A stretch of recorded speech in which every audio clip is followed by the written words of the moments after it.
This episode is brought to you by the Idle Thumbs DayZ server. You can find it at dayz.idlethumbs.net or just search for Idle Thumbs in the server list. Idle Thumbs. Games, video games, video games, video games, video games, video games, video games, video games, video games, video games, video games, video games, video games, video games, video games, video.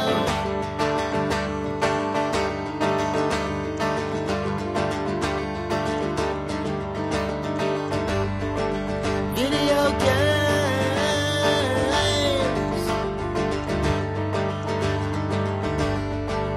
Video games.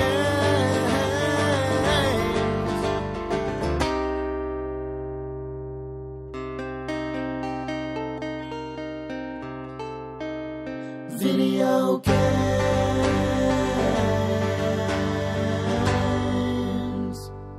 I heard that it's. It is February 26th, 2014. This is Idle Thumbs 1447. I'm Bitch. Sean Van- I'm Chris Reno. I'm Sean Vanneman. I'm Jake Rodkin. And I'm Olly Moss. What? Whoa. Whoa. Doesn't even wait for the guest intro. Just taking the fourth chair like it's his, Hey, I work in this- pinning it to the We're ground. Basically recording this in my bedroom. Wow, I that's feel true. like this is my house. That's true. Essentially, It may be your house, but it's Nick Brecken's chair. Ooh. Or Steve Gainer's chair. Sure. it was Danielle's chair last week. Man, she's great on the podcast. Yeah, that was a good one. I Jeez, listened to yeah, she's awesome. Oh, you And listened Greg, to Idle Thumbs last obviously. week? That's I nice know of it you. was weird. I sat down and just listened to an episode of Idle Thumbs, which isn't a thing I've ever been able to You were like, do. oh, these guys laugh at their own jokes a lot. I'm like, Is that like their shtick? oh. God, they talk over each other so much. It's really just chaotic. Do any of them play games? I played Titanfall with Ollie. I Speaking wanted to, of but games I that didn't are have being access played, to it was I heard It was good. really cool. It was really good. It is. It's good. I had a beta access, It's but I don't good. think I could play it on. So So you just sat there going, well, when I got, well, I wasn't like freaking out, but I did want to play it. And when I got back today, I like went to all the trouble of like downloading Origin and remembering my Origin account. Oh, and man. signing into Origin and doing this. And No it's like, good. oh, it's been gone for a week. Yeah. God damn it. Because I had a, I was No, annoyed to it's find out that soon. Yeah. It's so refreshing to play something with the just sort of like twitchy, like quick feedback, like shooter mentality that isn't steeped in Like modern army military propaganda. Yeah, it's like it's fine. It's like it's.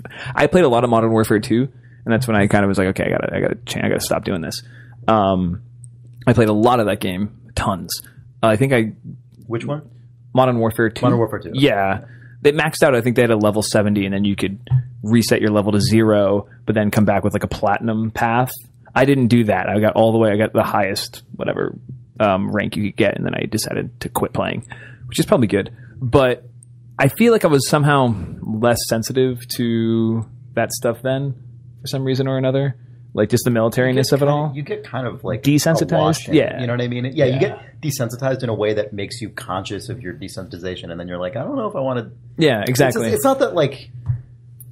It's not that I want to go out and like rail against these games all the time. It's just like a personal thing. I just Yeah. But I mean, there's other games out there that you can choose to Exactly. play. There's Yeah, so that's much kind of to where I'm play that I at. just And then you can play Titanfall, and you're just a robot guy. Yeah, I know, right? Yeah. It's weird that it's funny how that game has kind of broken through for me in that way. I mean, I haven't even played it yet, but it's like just I guess based on seeing the stuff people are. It's like the my feelings towards that game remind me of my feelings towards the Lego Movie, which I've also not seen. Good. It's the thing that I would typically like. That a movie based on Lego that's like a computer animated kids movie that's licensed on a toy is something I would never have any interest in at all. But there's so many people who I like and whose opinions I very frequently agree with are like, this is actually really fun and like totally worth seeing and not a waste of your time. That now I'm like, I actually want to see that goddamn fucking Lego movie. And that's like, I went through a similar thing with Titanfall because I've known about it forever because it was announced, like a year ago or something.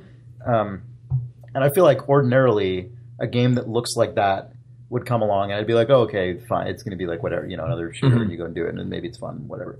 But like the reaction has been so broadly positive from so many like different kinds of people that I just sort of follow and pay attention to. You must I'm like, sit I up. just really want to play it. And now I'm like actually excited, like not just sort of curious, but like actually excited about it. So Titanfall Tuesday, I think, is March 11th. Yeah. What you and I are going to do... It's called Titanfall Tuesday? I just called it that. Okay. Yeah. This episode is... we are going to go to a late show of the Lego movie.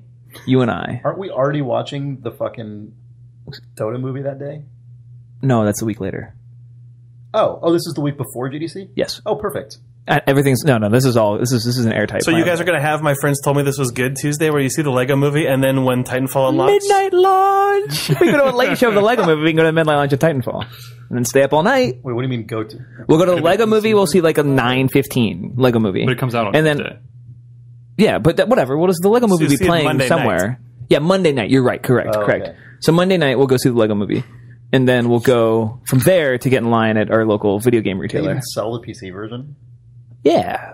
Come on. What you'll do is you'll go to the GameStop. You'll get your download code. You'll live the hype by waiting in line, and then you'll just pick up a Steam gift card for $60 and go home. I want a gray, extra large Hanes beefy tee with a Titanfall or Respawn Games logo right, on it, yeah. or both. EA probably on the sleeve or maybe on the back. Titanfallgame.com on the back. Yeah, maybe on the butt. That's what you need. Whoa, that is like, you're talking like a tent. Oh, this You're like- saying you want it on the butt of your t-shirt? Yes. This is a t-shirt that's so huge. If it's an XL, it's going to be pretty big on me. I'm like a I thought you medium. meant like those sweatpants that have it. Do you like, typically on the- refer to I want Titanfall booty pants. I want it Titan on Do you one make a cheek and habit of fall on the other. wearing t-shirts so large that they can have a butt to them? Is that a thing that you frequently do? No, I mean I have a pretty subdued wardrobe, I think. But I mean, you know what? Can I be honest with you? Sure. Yeah, I do. Because I have my comfs. Yeah. I have my comfs that I wear when I'm at home. you I have 2 pairs of like nice dress sweats that I call them. They're like fuzzy, fleecy North Face pants, and then I have some larger T-shirts that show up at industry events that I wear, and those have butts. They say Titanfall on them. I wish soon. All right. Well, I'm down for that plan. All parts of it. I mean, we'll see about the midnight launch. That's key to the plan. That's I mean, the fulcrum of that the entire seems- plan. Otherwise, we're just going to on a date. We're just going to a movie. We can do that too. That's fine. No, but I mean, the mechanics of the like. I guess it just seems so weird. You know, to go I'll to a iron out the store details. and buy- I'll iron out the okay, fucking details. figure it out. You That's just fine. got to show up. Yeah. I'll pre-buy the tickets and all that sort of stuff. All right. Good. Have you seen that movie? Lego? Yeah. No. Okay. I've seen it, but I want to hear about Titanfall. The Lego movie Wait, let's of talk games. more about this. It's weird crazy plan. that so the multiplayer beta comes out, and I've always really enjoyed multiplayer betas. I think it's a really smart thing to do. Yeah, I like it too. It's weird. It's worth pointing out that the multiplayer, when it was called multiplayer beta, that made me think there was a single player. As person hasn't been paying That's any exactly what I was going to attention say. to it. Okay. Precisely. There's no single player game in this game. I'm not sure. What? I know there's no campaign, Yeah, that's what I mean. but or there are campaign elements sort of woven into the multiplayer, and I'm not sure how that's Okay. going to work out because none of that was in the beta. But there's no traditional campaign. So no, but there might be bot matches. I find it hard to. Chris has got the puzzling face. I just realized we're using different mics. Oh, that's Probably okay. fine. That's Hopefully okay. the I thought you were volumes are giving. I thought you were doing that. This is not going to tape face. No, it should be fine. It's gonna lose all that butt I might t-shirt just talk. quiet or something, but that's not the other one. All right. No, I just have. I have no idea how that stuff is going to pan out, or whether they even have bot matches. I feel like it's strange to me that a company like that would release a game like that and not have any way to play it single player at all. I'm sure there'll be something. I'm but sure there is a terrible way. Has there been more talked about this game? Because I saw Evan Lottie tweeted that like they know nothing about this game really, except what's been self-evident in the beta, which is I think is really interesting. Like they announced that there's like they like soft announced that there was like large enemy NPCs, like if you're a Dota player, like a Roshan. Wait, NPCs? So that implies that's the single player thing? No, like every inside match a is multiplayer populated match would with, have- like sort of Dota style creeps. So those exist. There are just sort of like other guys, like there are bots interwoven into your multiplayer match, which is weird. Isn't it 6 versus 6 in the beta or something like that? It was some Six versus no. That's the whole game. It's 6 versus It's 6 versus No 6 mode. humans, but Yeah. your team also has neutral creeps in it, like Dota or like in the style of a MOBA. Yeah, but there's large hero creeps that were announced like via the art book that went out. They're just like, oh, look at this guy. What's this guy? It's like, oh, he's in the game. God, that's What's weird. he That's do? gotta be weird. Like, It's sort of a pacing thing, I think, cool. so that you're active as you're playing through the game. There's a number of reasons. oh no, wait, right? I didn't even. That's- Sorry, oh. I'm such a weirdo that I wasn't even thinking that was weird. The thing I was thinking was weird was how apparently pushed back and compressed their like marketing schedule is. Yeah, that's for what I was revealing talking game about, components. Like, yeah. it must Yeah. be interesting to be on that team. I presumably, most of the people working on this game are AAA veterans, I would imagine. Yeah. A lot of It's ex-Infinity It's like a Ward 60 people person and like team, yeah, I think, yeah. Well, that's not even that big for a No, game no, like it's this. it's not. Okay, so this is like interesting development all around in that Yeah, way. Then, absolutely. that must be kind of cool for them to be able to preserve as much of the, I don't know, like details of the thing as they seem to be. Like, that's not a thing you get to do very often with AAA games at this point. Like, No. if they have some other like single player mode or something that just nobody's seen or talked about yet, and that's in the game when you buy it, like that's a weird. Are people expecting that to be the case, or like? I what is- don't know. It does seem I like don't a know. mystery, but then do they need to reveal more? It seems like everyone's already champing at the bit for Well, it. I'm saying they clearly feel they don't need to, which is like An interesting an position. it's an interesting thing and like cool for them to be able to do, for the people on that team to be able to do that, because it's so rare. I'm just saying it's so rare to be able to actually hold that much back these Yeah, days. I'm genuinely excited to not just to play the game, which I already understand that I like, and I want to play more of it. But I'm excited to see what else is in it. Yeah, it's a does very seem like rare, mystery. like it's a very rare thing for a game to for there to be an element of discovery, because there's so much about game marketing, especially now, and also open development. But that's a different issue where you just like, oh, I didn't know this entire feature existed. I didn't know that's really really cool. Well,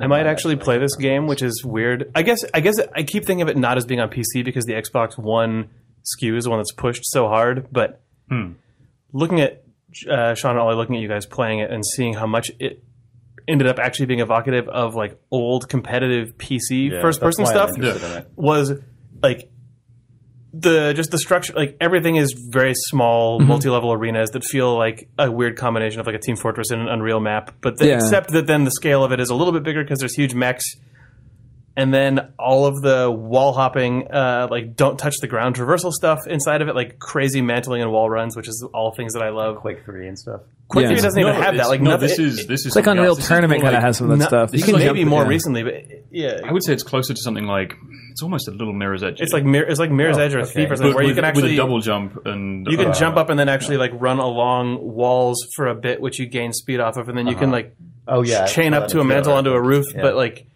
it's It has an amazing flow, especially because the flow of an entire match, at least in the beta, and I'm sure there's also different modes, but in like the most basic mode, it's like to a certain score, but 6-on-6, everybody kind of starts as infantry, so you're just sort of like running and mantling and trying to get position on people, while everybody's Titans are sort of charging up, and then when you want to bring down your Titan, you just say, give it to then me, it and it comes falls. flying from the air and can smash Titan people. falls, So it yes. can be used as a... It Why can did they be... call it that? The Titan Falls.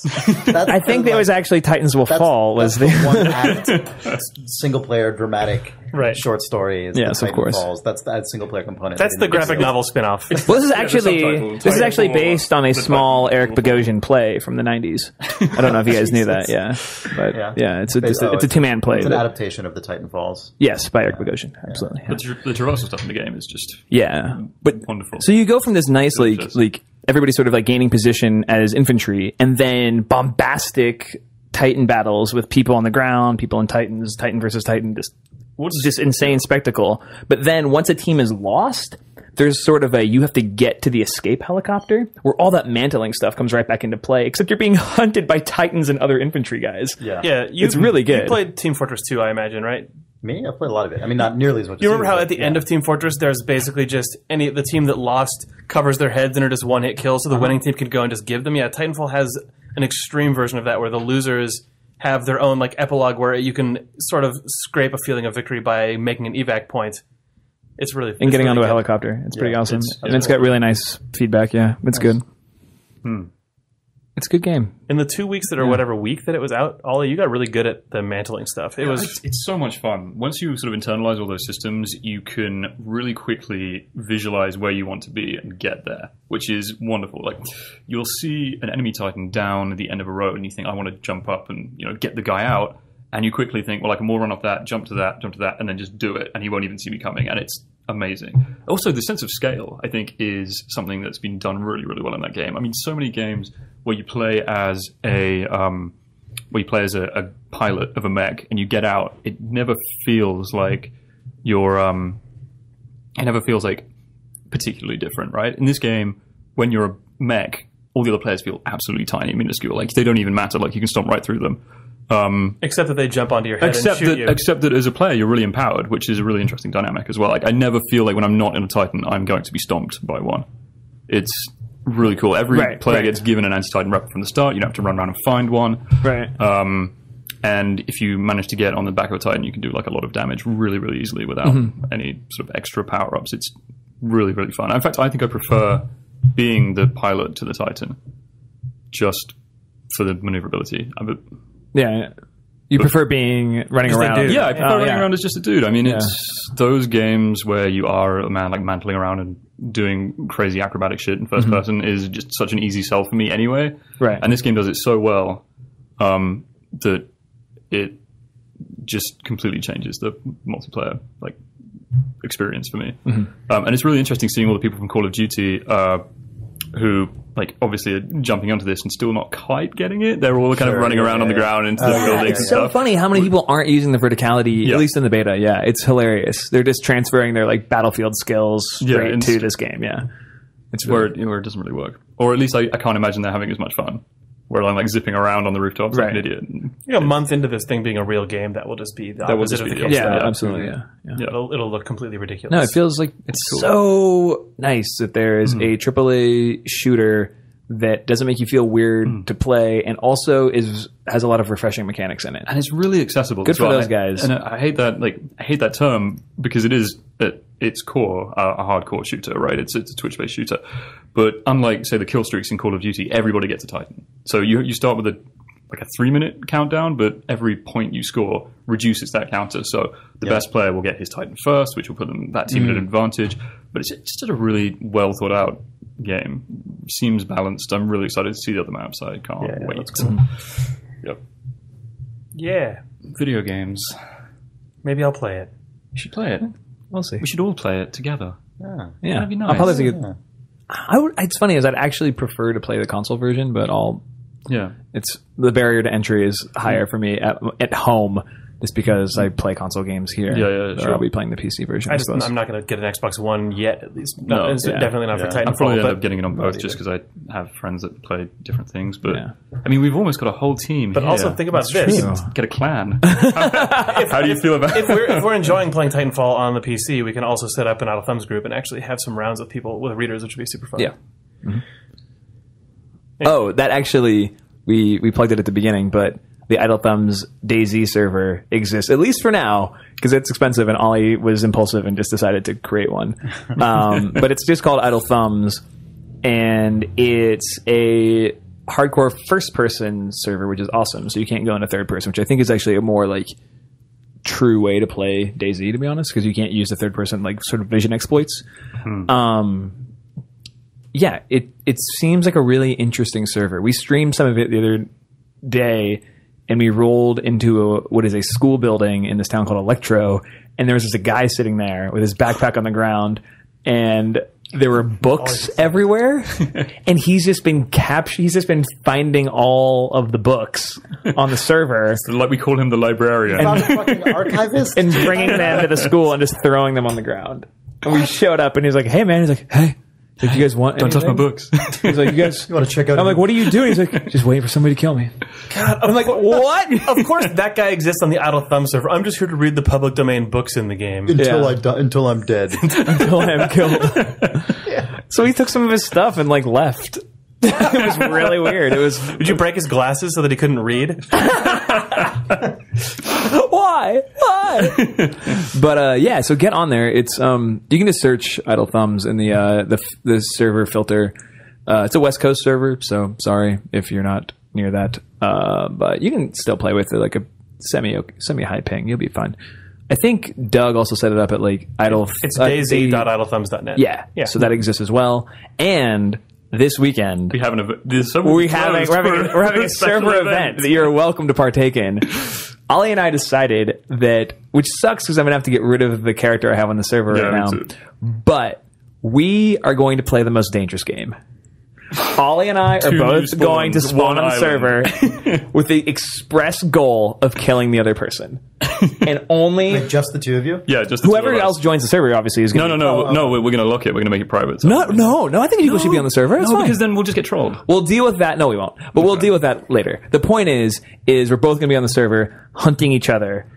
And we'll both be streaming it. I'll probably stream from the Idle Thumbs. And he'll probably be streaming it from Olly Moss. And the only way we'll be able to find out who the other person is through people telling us on Twitch chat. So they're the only people who can like help us find the other person. And obviously they'll know, but without that, it would be very, very difficult to find the other person. Yeah. Well, there's also a lot of scope for misinformation as well. Exactly. Various forms of information and misinformation. So this could go really poorly, but this could be a disaster. That'll be happening. Remember to post about this in advance on the blog. Yes. Yeah. And on Twitter and stuff like that. But we haven't picked a date. I'm feeling Sunday maybe? Sunday morning? Sunday, yep. Yeah, Sunday. You guys are welcome to join the server. I'll be out of town. Oh, Jake? I'll watch the stream. Okay, good. Whose stream will I watch, though? You could do both. You can do both. You can play. You have good play internet. against each other. It's true. Yeah. So that'll be at twitch.tv/Idle Thumbs and twitch.tv/Olly Moss. Yes, correct. Okay. Yep. Perfect. Yeah. You don't think that's a good idea? I think it's a great idea. The most dangerous game? It's fine. It's good. like Hunger Games-y style scenario that I like a lot. It's going to be perfect. It's going to be... Well, scenario. Or That's why I one think could we should let describe people on the compared server to because the I thing trust in the that game. people won't hurt us, but I also trust that people will express their favor by bringing us weapons and things like Well, this. maybe we should set a server password so only people who know about the event can get on. Oh, so we're that's not not a just bad killed idea. by like some random guy. That's a very good idea. Great. See? Yeah, Awesome. Anyway, big things. it's gonna be interesting. So where should people go to find, like... We'll post it to the blog. Okay. blog.idlethumbs.net, and we will do that by the time this episode goes up. It will absolutely be done. Yeah. Okay. It's exciting. It's gonna be good. Yeah, it's gonna be something. It's gonna be interesting. It's going to be interesting. It's gonna be, Yeah. or it might be boring. Who knows? Yeah. Cool. You guys want to stop recording for a minute? Yeah, let's take a break. Yeah. I thought I'd call it what it is. Why'd you get all squirrely there? Video games. Miley Cyrus was on a Humvee that had a money cannon on it. Did she shoot cash into the audience? Not real cash. It was gold. it was Miley gold bucks? cash. Yeah. It was chocolate coins. Just fires like pennies Yeah. high speed into the audience out of a cannon. Handful of pennies. Yeah. Like a flat cannon just shooting down these Hot pennies. It's weird that you went to a Miley Cyrus concert. It was fucking interesting. That image of her escaping on a giant hot dog at the end is out of control. That is. Was it that is- her like, farewell, I don't know how it works, goodbye? Yeah. Like, That was her goodbye. She came back with it. Yeah, she came back for an encore, but that was just her. She had six costume changes in an hour. one of them was into a giant hot dog? in an hour and 20 minutes. No, that's when she put on she was wearing a yellow fur coat That's when she was the wearing a mustard. hot dog on a stick was- cashier's outfit. That'd be amazing. I know. Ugh. It's incredible on so many levels. I'm still trying to figure out on how to really articulate what I think about the experience that I had. But man, there's so much money into the show. It's such a crazy production, and the things that they choose to produce are crazy. At one point, she gets in a rap battle with a 20-foot tall snuffleupagus-looking guy who's a giant Sesame Street puppet being operated by 4 people. Jesus. Another time, she has a backup singer who has a big head on that's the size of this room, standing on a 15-foot pedestal. There's another time where she's rapping underneath a 30-foot wolf. There's lasers like... How much were these tickets? I don't know. My friend was like, I have a ticket. I think this one was like $55. It was like reasonable. It sounded like a child's fever dream. Like, I was on the bed, and then the midget came out, and then she rode away on a hot dog. And I'm like, That's exactly right. Yeah. That is exactly right. good. That is exactly right. High highs, low lows. That's how What were the low lows? The low lows were halfway through. She decided she was going to have a weird acoustic set and like on a different stage. Sure. Like she was like Nirvana unplugged. Right. Except she covered in no particular order. No, in this order. Landslide. Okay. Big eyebrow. Yeah. Fucking Landslide. You think you can pull off Landslide? Follows up Landslide with I shit you not. Hey ya. By Outkast? Yeah. Then follows that up just in a real just KO to the face. Dolly Parton's Jolene. What? Yeah, I know. How was that? They're terrible. Yeah. These were all bad. These were all categorically. Right, okay, sure. Yeah, these were all wrapped up. And then you'll love this, Chris. Yeah. I don't know the title of the song, but it was by a little band called the Flaming Lips. And I thought Chelsea was going to commit a murder. How Yeah. did she end up with tickets? She bought them. Just because, or what? I mean, Yeah. She's into like wait, crazy no. pop like No, arena she shows. got- I've never been to an No, arena she got show, them by from- the way. Didn't she get them from that guy? No, she got her and her friend bought them together. right. Yeah. Oh, yeah. Man, there's just so much other shit. Anyway, it was fascinating. sounds pretty interesting. It was so interesting. It was one of the most interesting cultural experiences I've had in a long time. Yeah. When's the last time you hung out with 40,000 15-year-old girls? It's been a while, right? Dina. Video games. I met Chris Kohler's wife, Regina, I think is her name. Yeah. She works at Intel. She's an engineer. So super duper smart. And I was asking her about what games she's into, and I didn't realize that she was like a seriously competitive like rock band player back in the day, which is its own thing. And like talking about the community of people who have like figured out like what words you're supposed to sing if you're trying to perfect a song. Like you don't actually sing the words. It's like sing these nonsense words and you'll that's like what the pros do. So we talked about that for a while, which is fascinating. But the thing that I thought you would find interesting, and I may have already said this to you, is I was like, what do you play? Like, what sort of games are you playing? And she's like, mostly just like free-to-play Facebook stuff. I was like, what? Excuse me? She's like, yeah, like I really like all the King.com games. I like this game, I like this game, I like this game, I like this game. What? Like, what's going on here? She's like, well, I just really love puzzle games. I love puzzle games. Puzzle games are my favorite type of games. And if I buy a puzzle game, it's always too easy. Always. I was like, and she's like, so, but if you play free-to-play games and you make a rule to give them zero money ever, and I've never given a free-to-play game a penny, they get so impossibly hard that they're at a difficulty level that I find fulfilling. Wow. Yeah. Like that's like the only way she can really get her fix is to play a free-to-play game that is like walks it all the way up to impossible and then brings it back a little bit because it wants you to buy the token. Yeah. Yeah. Isn't that? I don't know. I thought that was really No, interesting. that's fascinating. Is this podcast material or? Oh, I'm talking into a microphone. You can put this wherever you want. Well, are we back? We're back. All right. Yeah. Hey guys. Hey. Hey. Hey Ollie, you played Thief 4 for a little bit. I played a little bit of Thief 4. Thief 4, yes. Yeah, Thief. The fourth. It's I think it's just called Thief now. It's Thief the game. Yes, Thief the video game, available on all platforms. It's interesting. This is an impression It's an impression. because you've only played a few hours. beat it. Yes. I played about 2 hours of Thief. And it seems really conflicting to me. Or conflicted, I should say, because I feel like the philosophy of that game is that they're putting you in this guy's head, like, and in the environment really, like, concretely. So you have your hands coming out and touching everything. You pick all the individual items up. You know, where the old Thief, they would just sort of disappear off the table whenever you stole them. Yeah. In this game, it seems like they're trying really, really hard to get away from that and make you feel like a physical character. But then they'll randomly just pull you out into a third-person view. Or into third-person climbing, and the character design is like weird and very, very video gamey. Like it feels really designed by committee, and it's so strange to me. I mean, it sort of worked in Deus Ex, which I think was the same studio, right? It was. Yeah. But I think that was because I love that game. it's really, really good. Deus Ex was one of my favorite games of that year.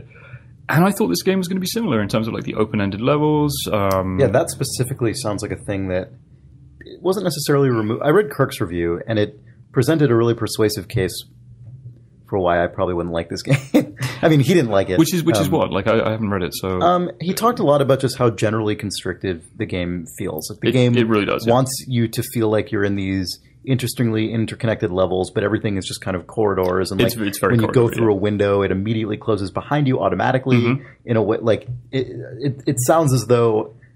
I mean, this is a problem that a lot of games have. You know, it's like getting over the challenge of streaming large interconnected areas without hard loads. But usually the trade-off when you do that is that you need areas where you're just disguising seamless loading that's going on, and those areas are frequently not very functional or interesting and or like expressive. And so it sounds like this game was built from a lot of that. I mean, again, I'm only going off Kirk's review, but like the general reaction seems to be along the same lines. I saw others. It feels very constrained by its technology, and I think a lot of that is probably, and I'm not Mr. like technical video game guy, but it seems like lighting, because that game is so dependent on real-time lighting that they probably can't have that be that specific over huge areas. I think is like a big That's thing. a bummer if that's the reason. That's such a I don't know. unfortunate reason to. I mean, it's Unreal I have game. no idea, but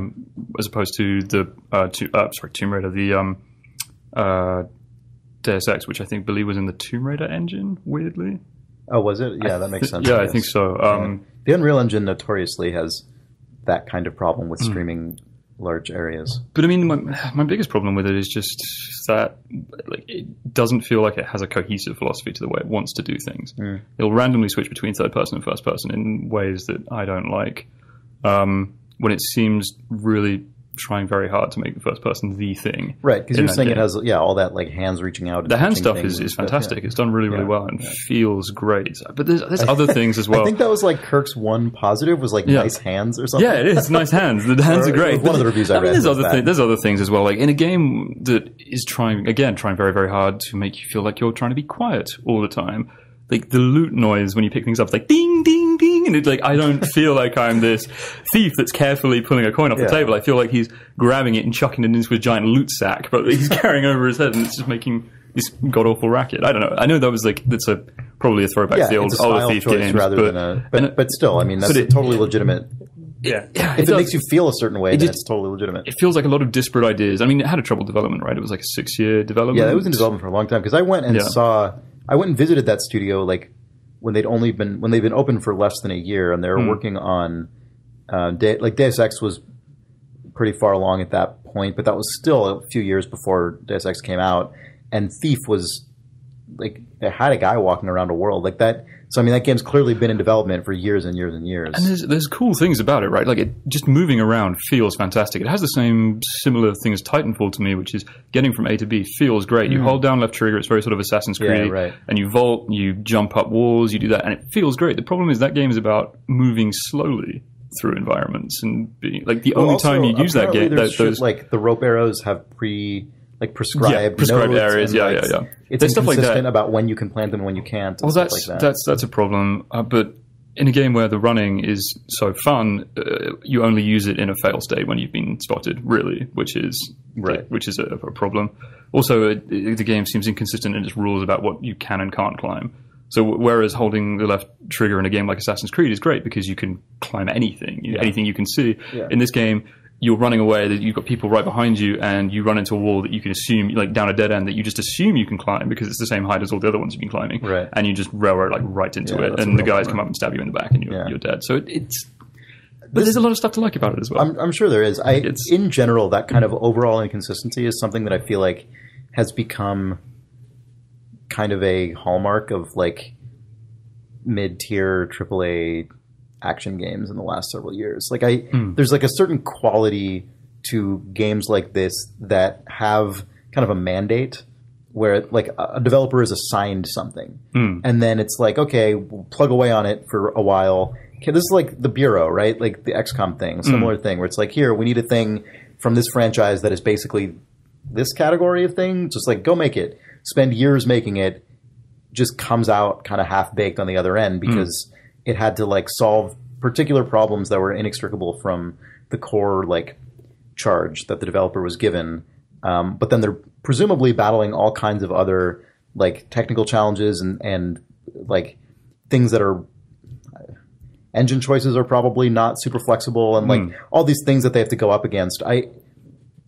As this generation has kind of or the previous generation has kind of wound down, it feels like there's been a lot of things like that. But it's so strange to me that Deus Ex Human Revolution was a game by the same studio that felt like a better Thief game than the new Thief game does. Yeah, go figure. Which is bizarre to me. And a lot of that is just environmental design. And like, for example, in Deus Ex, in fact, also Dishonored as well, you felt like when you opened a drawer, there was the environment stuff was placed really well. It sort of told a story. The mise en scène was like really well designed. In this game, you open a drawer and it's like cup 12G. Great, like, yeah, right. Sure. It's like it reminds me of the scene in Arrested Development where George Michael opens the cupboard and there's like one Starbucks cup in there and he just takes it out. It's like that is what the entirety of Thief feels like to me. Yeah. Yeah. Yeah, so you go to some guy's like desk in an office and you open it and the drawer is completely empty except one pair of scissors that he's just like left in there.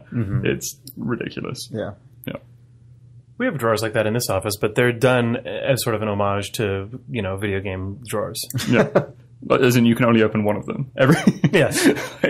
We've colored one drawer slightly different and inside of it is one pair of scissors and some pills. We haven't done that. Maybe we should. There is that one that just has tongs in it, though, so, that's what I was talking about. Tong drawer. Yeah. You want to talk about Lords? Yeah, I've been playing an iPhone game called Calculords.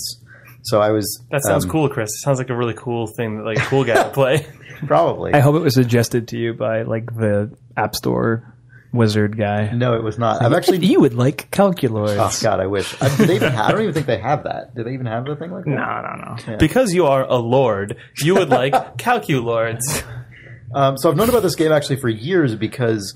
do any of you guys know Matt Franklin from Double Fine? Yes. He's a programmer. I don't He's a know super him good personally, guy. but I know he's great. He several years ago, he left Double Fine to go be an independent guy. A Calculord. And he, Sean Baby, the Yeah. guy who wrote for EGM a million years ago. Cracks and stuff. As well. Cracked and stuff.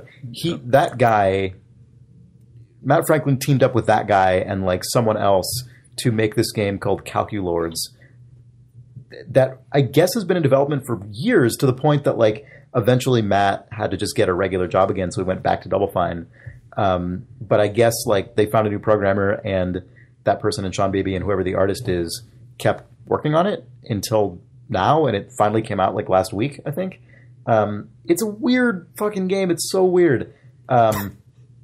It's Go on. Yeah, it's hard to explain. So it's a turn-based tactics game. Well, I don't even know if it's tactics, but like you play the game with 3 horizontal rows of enemies, and you can deploy. Are they the Calculords? You are a Calculord. Okay. You are a star nerd, and I guess a star nerd is a variety of Calculord. So you deploy your enemies in one of these 3, or your units in these 3 horizontal rows, and then they march to the right, and then your AI opponent's units, he deploys them on his 3 horizontal rows, and they march to the left, and like when they hit each other, they do battle with like a very basic just attack points minus defense points equals damage, and like it's very simple. Or like you chip away at damage at defense. But the way you deploy enemies is by adding, multiplying, and subtracting numbers together until they equal the casting cost of the units. So like every turn you draw 5 or whatever potential creatures to cast, and then you're also given a random assortment of 9 different digits, and you might have one that costs 2, and one that costs 67, and one that costs 25, and one that costs 16, and like how in a given turn, however many of those costs you can make with just the 9 digits. So it's like you calculator have. Boggle, basically, or something. Like you have the pool, and you've got to like. I don't remember how Boggle is played. Using those numbers to make a number does it take away one of the numbers from the pool, or is it more just like how many can you use the combinations in different ways? So yeah, it takes it away. So like if let's say you have a 1, a 5, a 9, and a 7. If you multiply the 9 times a 7, now you just have a tile that says 63. Okay. And then you can cash in that 63 to play a a unit that costs 63 to cast. And then Is it exactly 63, or can you spend 63 on something that's like 50? no, it has to be exact. Okay, gotcha. That's what makes it hard. Yeah, of course. And That's what makes it a Calculord. I get it. And then if you manage to get rid of exactly every number tile on your board, then you get essentially a second round of casting. You get 9 new numbers, and you get a chance to do it again in your turn. And it's like that is such a massive thing that you just have to go for it every single turn. Like it just has to be part of what you're doing is like adding and subtracting and multiplying these numbers in such a way that you use all of them, so there's nothing left at the end, and then you get to do it all over again and cast more stuff. Are the numbers? This is a dumb thing, but are they always generating an optimal 9, or is it random? You actually, okay, you know what I mean? Yeah, so that leads into the other part of this game that I haven't talked about yet, which is deck creation. So like both it's fucking crazy. I saw a screenshot of this, by the way, and almost downloaded it, and then I'm going to download it now. Yeah. But I'm glad that I'm getting this before downloading it, because Right. I don't know if I could. Yeah. So you can put together a deck of your like units. You know, you have a deck of at least 30 cards that make up the units you can cast in a battle. And that, like, when you beat an enemy AI guy, you get a couple of his or her cards to go into your like potential pool to make your deck from. And so there's a deck construction there, but then you also can tweak like the number distribution. It's called like your numbers deck. So you always have 0 through, or wait, you always have, I guess, 1 through 9. And then on top of that, you can add like an extra 2 or like an extra 7 to basically mess with the probability of getting a particular number. And even those numbers, you have to like accrue more number tiles over time by beating enemies. Although you always have access to 1 through 9 that's just always the case. And so it's one of the weirdest games I've played in a long time, because those two parts of it, the like using numbers to cast units based on like arithmetic, and then deck creation in the vein of like Magic the Gathering or Netrunner or like any deck creation game, they are such different mental things.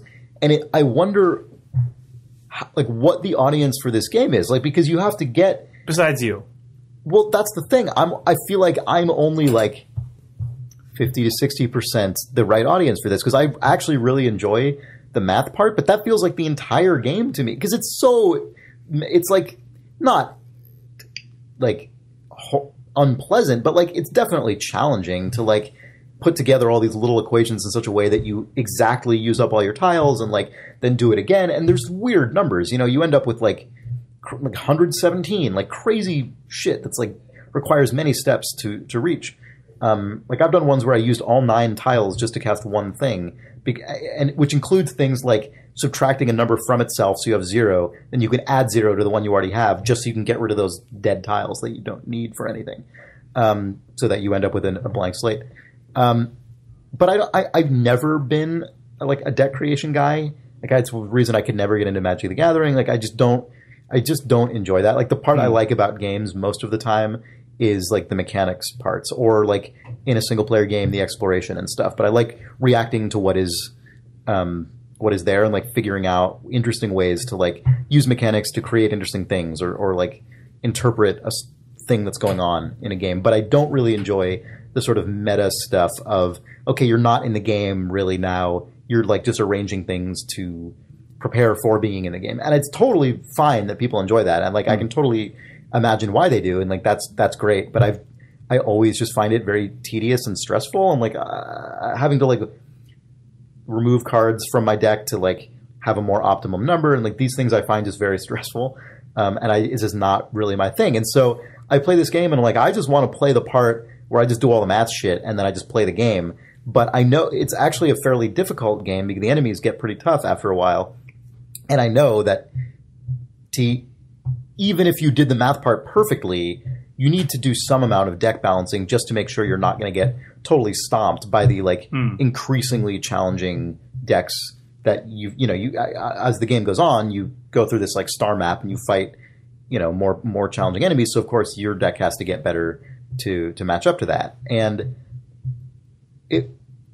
I wonder like I wonder how much thought there was to that, the sort of duality in this game, or if it was just, you know, Sean Baby or whoever is just like, well, I just like both of these things, and that's just making that game. And if so, that's totally fine. But man, it is a tall order. I feel like it is a. This game sounds great. It's super fucking fascinating. Like I want to go try it's this not right like now. other things that I've played, right? Like I mean, there's tons of deck creation games out there, but like combining that with a weird sort of edutainment, like Math Blaster thing is like such a it's such a weird called it that. choice. Should have called it Math Blasters. Well, that is a real. That's game. a real. Oh, that's a real game. Yeah. Can I get that as well? I want to play all of these games. Math Blaster is popular in American elementary school computer labs. Well, we call it Maths Blasters. You call it? Yes, that's true. Maths Blaster. I think the original one was just Math Blaster. I don't think it Yeah, was plural. there's no S. Yeah, no Math Blaster, but yeah, Maths Blaster. So anyway, Calculords. Oh, also, here's the thing about it. That in case you're thinking it might sound interesting, but you don't necessarily think it'd be worth paying for. It's free, right? It's free, and the free-to-play stuff is super lightweight. There's one ad that you can click away at the end of every game, but games are long. It's not. This is like the opposite of something like Threes, which I talked about a couple weeks ago, which is just mindless, like bam, bam, bam, bam, bam, bam, bam. This game, You're on like a campaign, basically. Yeah, you're on a campaign, and so the frequency of ads is ridiculously low. And I ended up buying the $1.99 just get rid of ads and get extra game stuff thing. So I'm like, well, whatever. Even if regardless of how much I play this game, these people totally deserve fucking $2 from me, and it'll make these already infrequent ads go away. So I bought that, and I feel like even if you don't buy that, you could totally download this for free to see if it's something you're interested in, without worrying that you're going to have to deal with a bunch of advertising. So Calculords, it's on iOS only, I think, right now. I hope it does well for them. Like, this is the kids. Oh, also visually, it's fascinating because we'll just keep waiting for like that. Also, I'm sorry. It's such a strange fucking artifact, right? Like, it actually looks like something from the era of Math Blaster. yeah, it looks like an original, like a Yeah, first it looks Duke like Nukem. it's like an EGA kind of PC picture. Looks like a first Dook Nookem. Duke Nookem. Sorry, the way you said that. Sorry, I had a yawn coming up. I was like, had a weird breath, so it came out as Duke Swallowed it. Nukem. It's like one of those Nukems. Fuck, but for fucking nerds. It's like a Mass Blaster. Did you see that? Fucking Did you see put that numbers. Gearbox is suing 3D Realms over their continued use of Duke Nukem? Yeah, that's What? Yeah. Do they own that now? apparently, I haven't read enough about this to speak with any authority, but it seems like 3D Realms is operating as if they sold Duke Nukem Forever to Gearbox, and Gearbox is operating as if they sold Duke Nukem.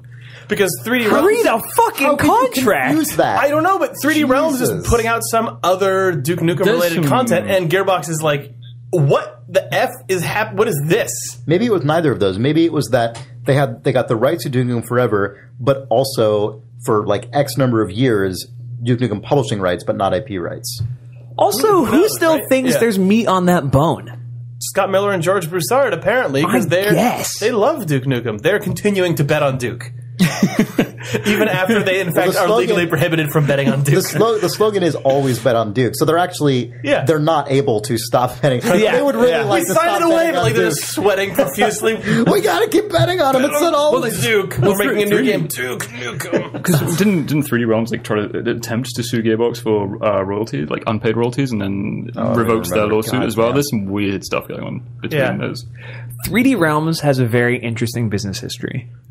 How many copies did Duke Nukem Forever sell? Right, it definitely made them a profit. I'm sure. Like it didn't sell like a lot, even them? though it was I terrible. mean, I'm sure it made Gearbox. That's what I mean. Yeah, no, that's what I mean. probably Right? made Gearbox So- Definitely But was not also, profitable as a project. The number, no, the number no. of previous publishers and developers attached to Duke Yeah. Nukem Right. Forever, like that money has just sailed so far off of any relevant balance sheet that I'm sure Duke Nukem Forever lost money on the whole. on but the whole, but as for Gearbox, like for Gearbox and well, because Take-Two, it has to be a loss for Take-Two Interactive, right? Because Take-Two they sunk Interactive so much money into that bought GT Interactive and inherited all Right. of their Yeah. balance sheet. And GT is the But they original bought them from publisher. Max Payne. That's the reason they bought them. I do believe that was like the reason they wanted them. Right, but that they- was the IP that was valuable at the time. No, they bought Max Payne, the IP, Separately. from 3D Realms. That's correct. And then they bought Yeah, Duke that's Nukem correct. Forever, the project, and possibly Duke Nukem, the IP, Right.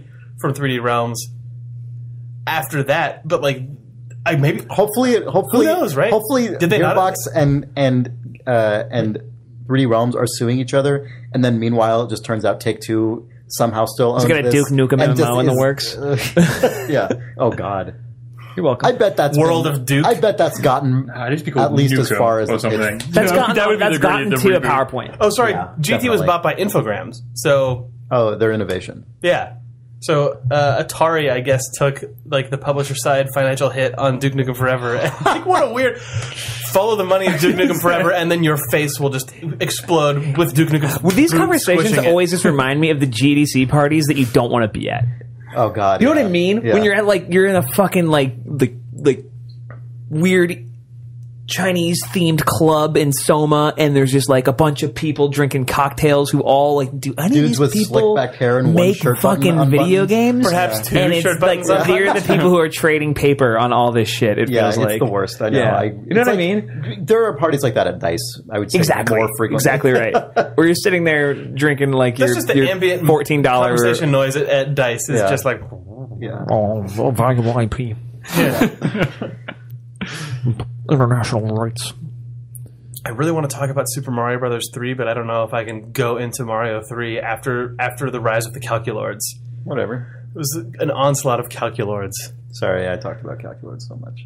You made, despite your, like, I don't know what the deal is with Calculords, you sort of made a pretty intense case for Calculords being a sweet game. Well, I have played it. Okay, I didn't mean to get us back on Calculords. I know. I just want to.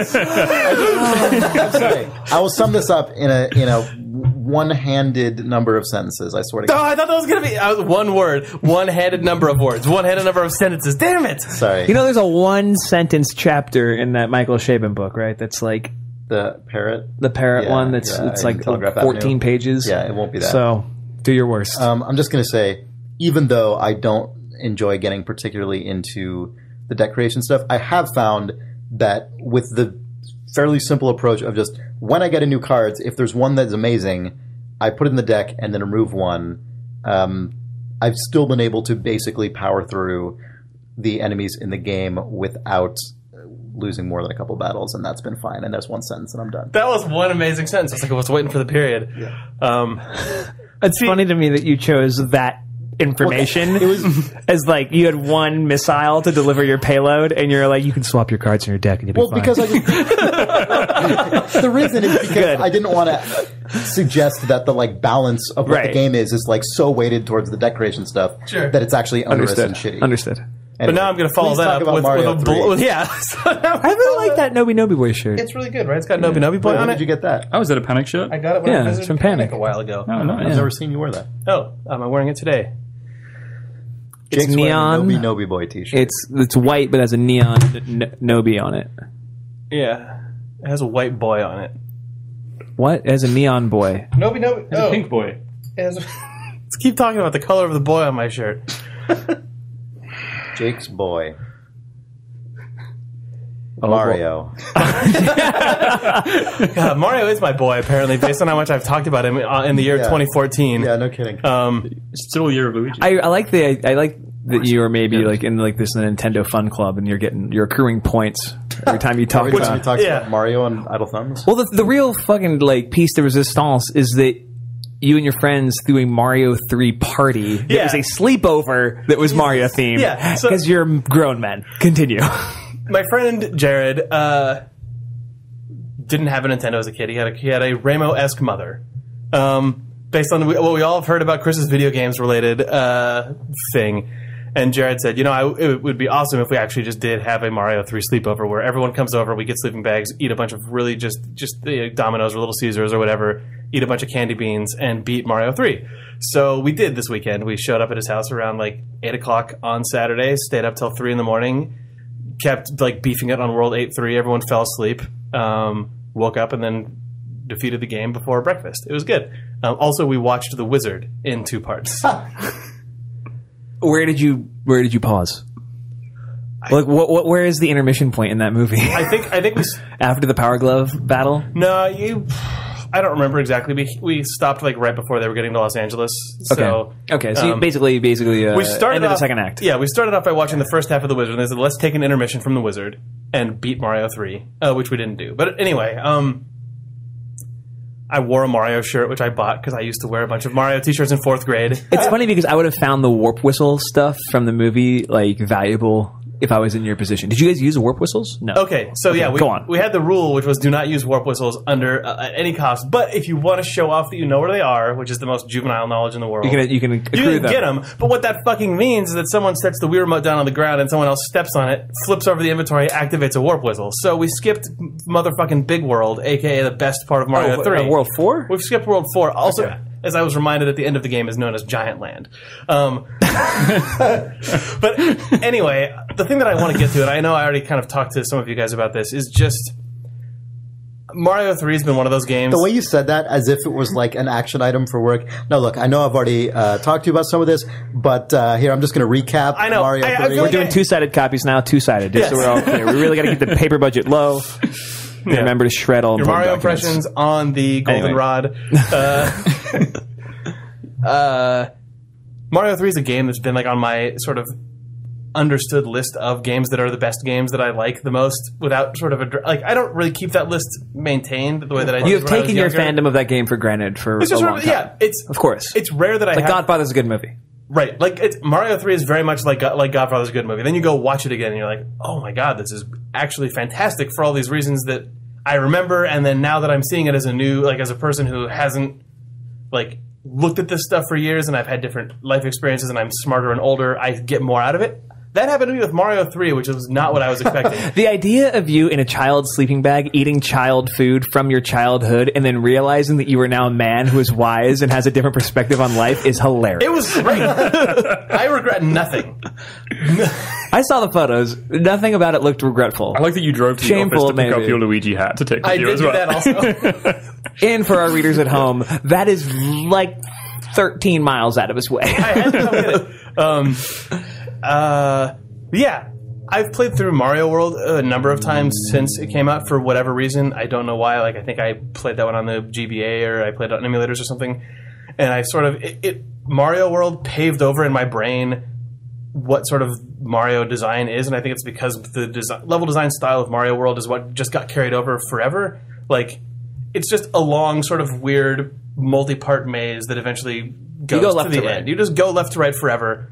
And the objective of this game is not to navigate this maze, in the words of Chris's dad, but the objective in Mario World is just get past the enemies, jump over all the gaps, more or less, and you're at the end. It has the one way that Mario World mixes it up, obviously, is that there are secret exits, so the whole sort of the sub-game in that is to find the extra route out of the red levels or whatever. But playing Mario 3 again, I was super shocked to see how much of that game is weirdly cyclical, how much of it is puzzles that build on top of themselves, where you see a level and it seems completely impassable, and then what looks like failure, you fall down a gap and you're I'm down in the shitty under the level part or whatever.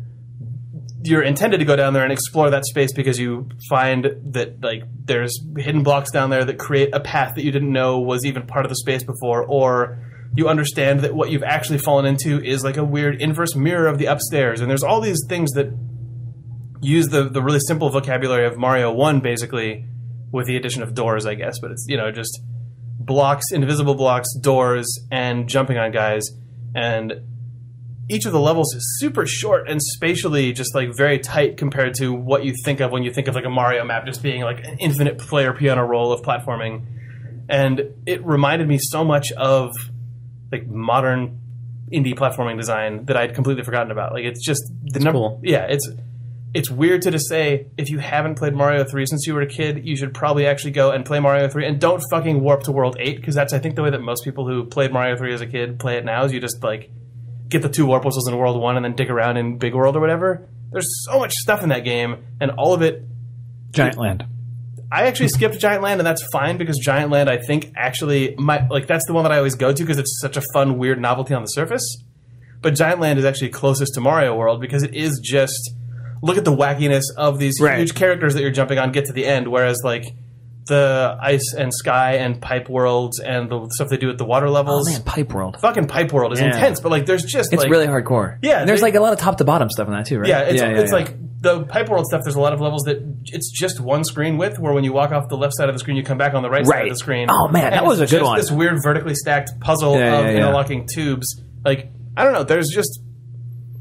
the specific detail put into each level in Mario 3 is surprising, given that like it's sort of always taken for granted that Mario games have good level design, that 2D ones do. But this one, I was reminded, just is so different when it's at its best in a way that the other ones aren't really. Like the other one, like I don't know.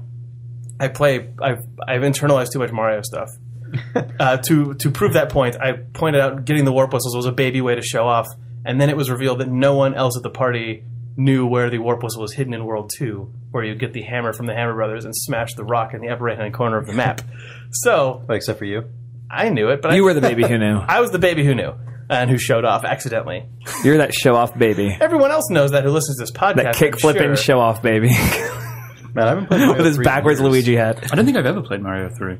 I have. I had it on GBA when they re-released it. Oh, Yeah. maybe. My grandmother gave me Mario 3 for Christmas. Yeah, my uncle gave us Mario 3 for Christmas, and it was like, when I was 7 years old. I was not expecting to get it, and my mind was blown because Mario 3 was the game to have if you were a Nintendo Were you dork. revealed Mario 3 in the actual movie The Wizard?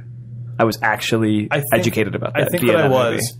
When he said Super Mario 3, full Italian Spider-Man Yeah, face. Mario 3 was revealed to me in The Wizard, and then I remember Mario World came out, and I was just old enough, and also I guess it's because I was at the Boys and Girls Club after school all the time between NES and Super Nintendo, but there was one kid who actually imported a magazine from Japan that had like the full 16-page full-color spread about Mario World, so we were like, wow, this looks amazing, we have no idea what any of it means, Yeah. what's this dinosaur? You know, like, yeah. It's pretty good. But Mario 3, The Wizard, for sure. I wasn't allowed video games.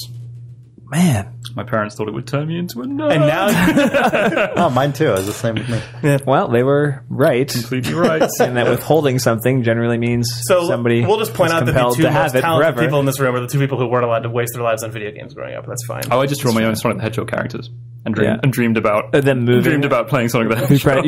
You'd press a button on the television remote and pretend it was jumping. I wasn't allowed a Mega Drive a Genesis. No, I love that it's called the Sega Mega Drive everywhere else. Oh, it's amazing. So, but I was allowed to read the Sonic the comic like magazines. So that's how I got my Sonic. That's how I got my Sonic film. Wow. And here we are. Yep. The Olly Moss we know and love today. This has been really insightful. All around. Want to read some reader mail? Yeah, we Let's can do a read couple of those. some mail from then you, the explode. readers. Explode with excitement at this reader mail. Yes. E-explode, like email. Yeah. Are you ready to explode? E-X. Nathaniel Baldwin writes, "Hey Thumbs, I'm studying to get into the IT field, and I've become curious about what those jobs are like in the games industry, particularly small to medium-sized companies. While large companies like EA have the share of employees who do more mundane things like HR, accounting, and so on, who would need IT support like any group of office workers. What about the people like you guys or the programmers and level designers? It seems like they'd be a somewhat more tech-savvy lot, and that might make them less troublesome to support, or perhaps more difficult since they might be more capable of circumventing security policies if they were of a mind to. It also seems like there were a lot of risks, like things getting leaked, unhappy gamers, or workers lashing out at whatever network assets they can target. I'm from Louisville, Kentucky, so while I don't anticipate finding a network admin job at a game company in my neck of the woods, I was just curious. Take care, guys. Nathaniel, the Lando Stander." I thought this email was interesting because I feel like IT in the games industry is often taken for granted for the reason that he said at the beginning, but it's also essential for It's that so exact important. reason. Yeah. I mean, those are the IT guys are the guys who, I mean, usually anyway, at a company with enough people to have a full-time IT staff or person, like they'll manage your source control server, they'll deal with your company security, they'll deal with putting up the protection between the stuff that, like the server that represents your company to the outside world with your web server and email and stuff versus your internal servers where your, documents are stored and where your source control is and all that stuff. And like they'll set up new computers when new people are hired and fix shit when it goes wrong. I mean, like, I guess that those things are obvious, but games have so much technical infrastructure that they run on, not just like within a given developer's workstation, but just like shared with the company as a whole, like build processes that have to be done on a server rather than on your like an individual developer's machine. So there's so many like shared network infrastructure things that it's really important to have good IT people. Yeah, it was actually hard for me to let go and let IT people do stuff when I first started working at Telltale. Like we were a company of 15 at that point, and I was a guy who always built my own PC and stuff, and the company was full of people like that.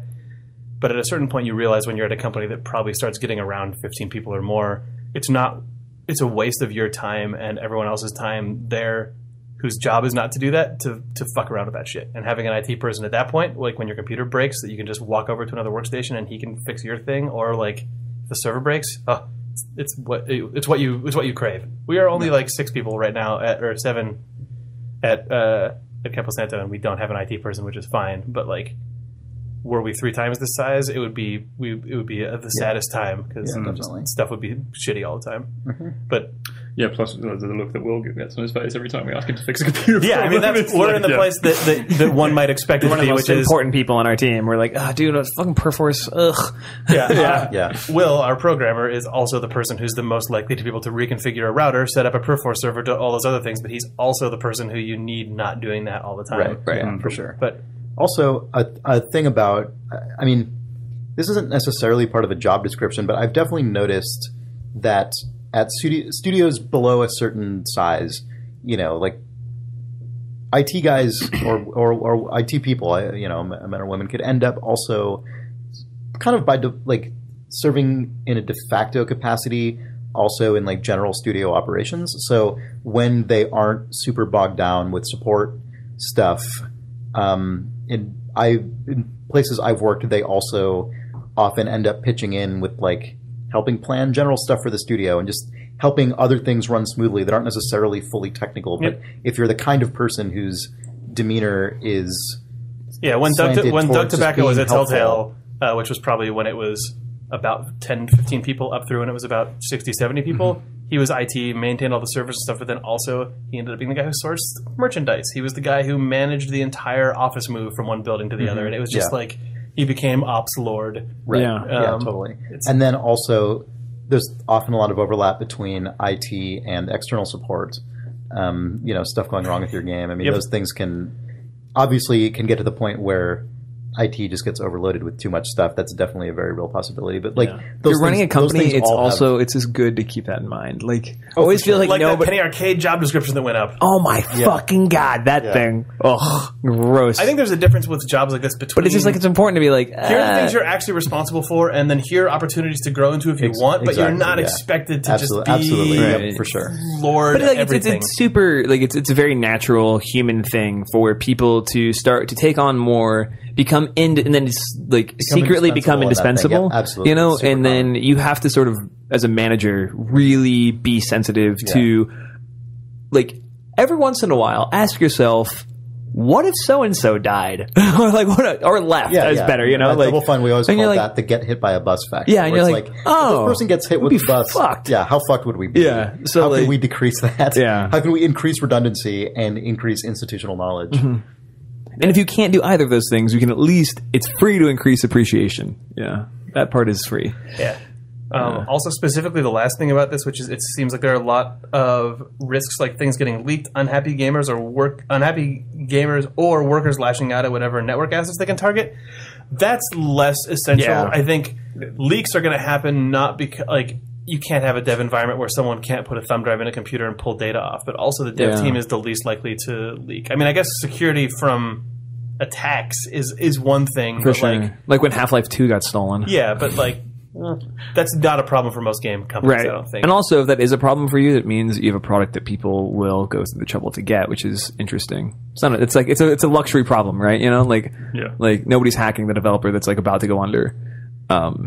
And then also, if you have disgruntled employees, like, you can't solve that through IT. You just solve that through your company culture. Yeah, but IT is the best when it's cool. Mike Kelly writes, live streaming and intimacy. Hey, Thumbs. Yeah, this is actually... I don't know what this email is, but I'm super interested in it. I know, I figured you would be. Yeah. Hey, Thumbs. I had an odd experience. I made an effort to get into the whole recording playthroughs of games, providing commentary, and uploading to YouTube. My first choice was a game very dear to me, The Longest Journey, a point-and-click adventure game with a fantastic story that has stuck with me throughout the years. Chahi. I'm sorry? Chahi? No, that was Ragnar Tornquist. Longest Journey. What was his? Another World / Out of This World. Right. Yeah. You see how I can confuse the two? Yes. Sure. Sorry. However, partway through the playthrough, I started getting reluctant to upload videos. The storyline touches on a lot of themes that resonate with me. Disconnectedness, friendship, doubt, amongst others. And I found I was musing in my commentary about fairly personal things. There were moments in the game where I remained silent, unwilling to talk, and in my opinion, misrepresent the game's message by providing my own commentary. It was a much more intimate experience than I was expecting, and putting that on display seemed contrary to the game's more introspective themes. Have you had an experience like this? Do you feel some games are diminished by streaming or recording? I know The Walking Dead had a lot of reaction videos where people put the moments they experienced out for all to see, but I'm curious for your takes on it as both players and developers. Also, tell Nick he's awesome, Mike. Aww. That's adorable. Nick is awesome. What if His Nick been episode's right good. here and just said, thanks? That's his only contribution. There are moments. His episode's going to be There are really things good. that there are times when I wish I hadn't streamed. Like streaming Spelunky on New Year's Eve, drinking whiskey by myself. Well, that's a life choice. Different thing, though. That's where I thought this was going to I know. Because that occurred to me this weekend when I was streaming Dota, and my wife came in and she's like, what are you thinking for dinner? And I'm like, Ollie, I think we're going to have dinner with Ollie. Good. And everybody's like, is that your wife down here? And like, that's like, oh, wow. I had forgotten that like this is just a live portal into my life for a second, because it's in my office, so I don't really pay attention. That's also different. That's one thing. It is very different. hitting you. Exactly, but I thought that's what this was going to be about. I think but that's it's not. about whatever. Yeah. But no, I mean, I don't know. Like that was a big thing for me with when the Walking Dead stuff started going up, of like people playing it and having these like emotional reactions. Some of them felt put on, some of them felt like hamming up for the camera, but the ones that didn't, I was like, why would you show me this? Like it was like so much. It felt weird watching it, and I could cerebrally appreciate that it was happening. And I'm like, oh, I'm really glad people are reacting to the game. But I couldn't enjoy watching it because it felt like a bridge too far for me to cross when it came to intimacy. Like I was like, I don't want to. Yeah, I didn't watch any of the Walking Dead ones. I was totally able to make peace with it. I think because it's a game based on the best-selling comic book and cable television series. Like this, people are going to engage with it in all sorts of weird ways. I don't know, but at the same time, it was like a super huge honor to have people care about the game enough they would stream that stuff. So now, thinking about that in terms of this game that we're working on now, which we were talking about this today with Emily a little bit. I'm going to say something different than what I was saying that, which is just the game that we're working on now is a game that has some stuff in it that is potentially could be considered stream worthy by people, which is presumptuous to say because I don't know if people are going to ever want to stream this game or not. Whatever, but the fact that it's a thing that is coming entirely from us and not from based on the award-winning comic book by Robert Kirkman is going to make it a different experience for me to watch. In what way? Hypothetically, obviously, you can't really know until it's done because if the thing's bad, it's not going to matter. Like I'm just, I guess, more ballpark, like more like interested in that behavior, or I think more disengaged from it. I'll be made more uncomfortable by it. I think. Okay. Yeah, but I never. It's funny. I think it might be the same for me, but it's also maybe because writing is different. Maybe the only games you hear a word, and you're like, oh, yeah, I remember recording. I've only ever streamed games for Idle Thumbs, and the stuff that I've screamed in our Cyber Scream streams has only ever been just like wacky shit, like Nidhogg and stuff like that. So like I've never just said I'm just going to sit down and. And I'm going to have an experience. I don't understand. I don't understand why anyone would stream a single player game like that unless they would. People do it a lot. People want. No, but I mean, no. What I mean is presumably the point of doing it is to show your reaction to it. Otherwise, why do it unless you're doing a straight walkthrough? Right, but I think the person who wrote in is. I don't think they're necessarily. The person who wrote in was saying, I was going to show people the game, and then I was having an experience. They were just taken by surprise by how much that actually affected them, I think. I think you're probably right, but I can totally imagine being in a situation where you just didn't, you can't know how you're going to personally react to something, ahead of time. There are people the most extreme and sort of bullshitty version of that is watching PewDiePie play something. He's just playing that game so that you can see his face do stupid stuff and watch him scream. But there's legitimate versions of that as well, and that's where it's like. Yeah. One time, Nick and I used to occasionally stream Spelunky Daily Challenges together, where we would alternate, and one of us would do it first, and the other would do it. And I remember one particular night, for whatever reason, we just kept. After we both died, we both just kept playing co-op games and deathmatch Spelunky games and all these just dumb modes that the game also has. to the point where it just basically became us having just a 2-person rambling conversation as friends in front of a camera with a video game running in a way that, like, to a degree that I've never, like, experienced. It's different than Idle Thumbs. Like, even though Idle Thumbs basically does, for the most part, just feel to me like talking to you guys about stuff. Like, definitely, I don't ever 100% forget that I'm recording a podcast. You know, like, that never completely leaves my mind. Whereas except when talking about Calculords. Sure. Well, then I'm just wrapped up in the whimsy of the Calculords experience. But this weird Spelunky stream with Nick, like, really just became a super, like, just unique experience, and it's something that I don't think I would be able to easily replicate, because it required some amount of, like, warm up and probably some particular, like, type of conversation that just settled into an area that could have that self-perpetuating. You guys have been drinking? Probably. I can't remember, honestly. You're with Nick, so I just assume. Sure. But yeah, I don't know. That was it didn't make me super uncomfortable or anything. It was just an interesting experience. I think I'd rather watch a stream like that than a guy just explaining mechanically what they were doing in the game and why they were doing things. It definitely made me, like, because Idle Thumbs is very conversational, but it's definitely always about video games, and it definitely gave me a glimpse into what it must be like to just record a general sort of, like, humor podcast or, like, just very, very, very. So that was your trial run of Potato Day. Yeah, right. It basically was Potato Day. That's the thing. Nick and I accidentally recorded an episode of Potato Day, AKA Mega McCheese, on a Spelunky stream, which is probably the most appropriate way for that non-existent thing to exist. Do you want to read I Ate the Bones before we go? I feel like we should read I Ate the Bones. Sure, yeah. We can read I Ate the Bones. A reader named Riv Hester, whose email address is awesomely at rocketmail.com. So that's good. Writes, I Ate the Bones.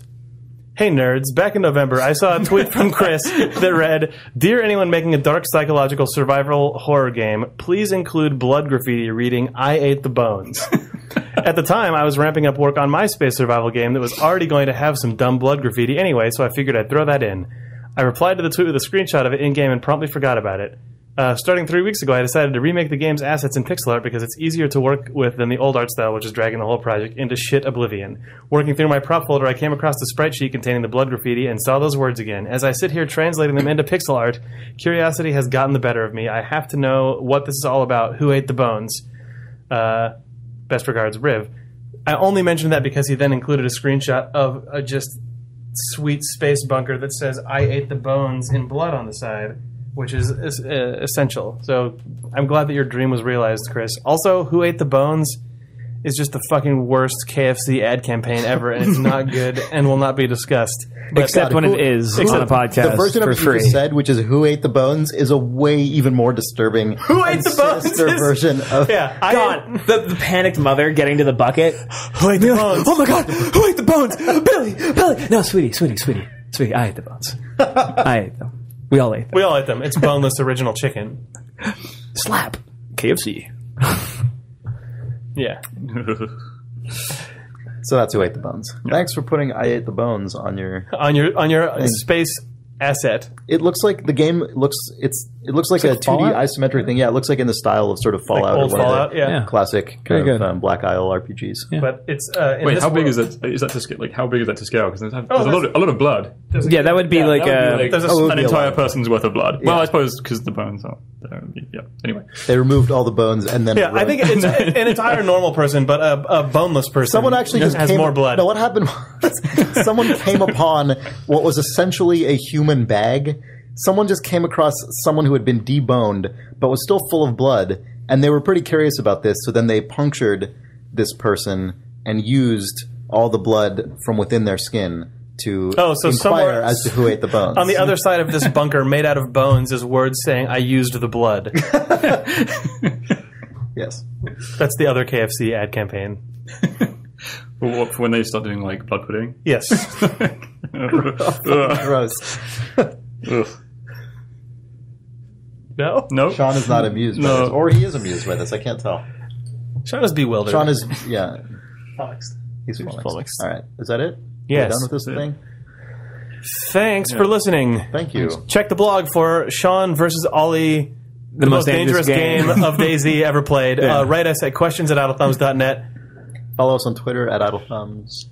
Rate us on iTunes because we haven't actually said that in a while. Please do. Oh yeah, that's that actually really helps. It really does help. Rate us on iTunes. I'll go do it right now. Thanks, Ollie. Thanks, Ollie. Yeah. No, you won't. Bye.